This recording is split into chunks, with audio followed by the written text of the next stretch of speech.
Let's bring in Sajan Gohel, International Security Director at the Asia Pacific Foundation and a terrorism expert, and Olivier Guita as well, Managing Director of Global Strat. Thanks to both of you. Sajan, I want to start with you here. When you heard of these coordinated attacks, 6 of them across the French capital, the weaponry used, the fact that they were suicide bombers in many cases, 7 at least out of the 8, what went through your mind in terms of what you think actually happened here? Well, Hala, this is an attack on an unprecedented scale in the West. We've seen marauding terrorism before, such as in Mumbai in 2008, where gunmen roamed the streets, targeting hotels, restaurants, a Jewish cultural center. Similar what manifested in Paris. But what's also interesting is that suicide bombers were utilized. This is the largest number of suicide attacks in Western Europe. Not since the 7/7 bombings in London have we witnessed something like this. I think it is just illustrative of how shocking this whole attack is. All right, Sajan Gohel, Olivier Guita, if you can hear me. By the way, I want to tell our viewers why I suddenly turned to my right.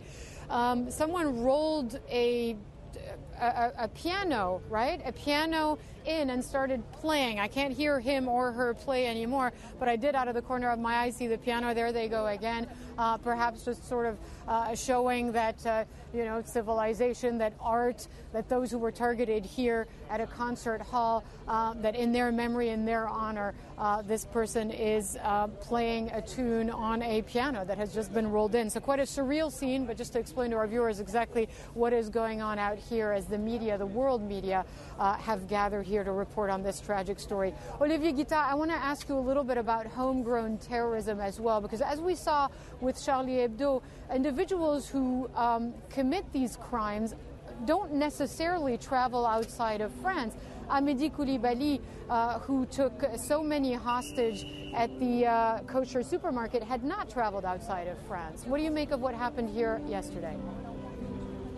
You are correct. I mean, this is the big question, to know if the terrorists were directly imported from Syria and came in, or it was just the brains behind the attack that were asking the foot soldiers in France to coordinate an attack. You are correct in pointing out that Coulibaly was not really having traveled to other places, but for the time being, there's always been links, at least, between people that have the experience of having traveled in jihadi theaters to be some kind of mentor to some others. And there was also Jamel Begal, that was the mentor of Coulibaly in jail, and that helped him get more radicalized. All right, Olivier Guita and Sajan Gohel, thanks very much.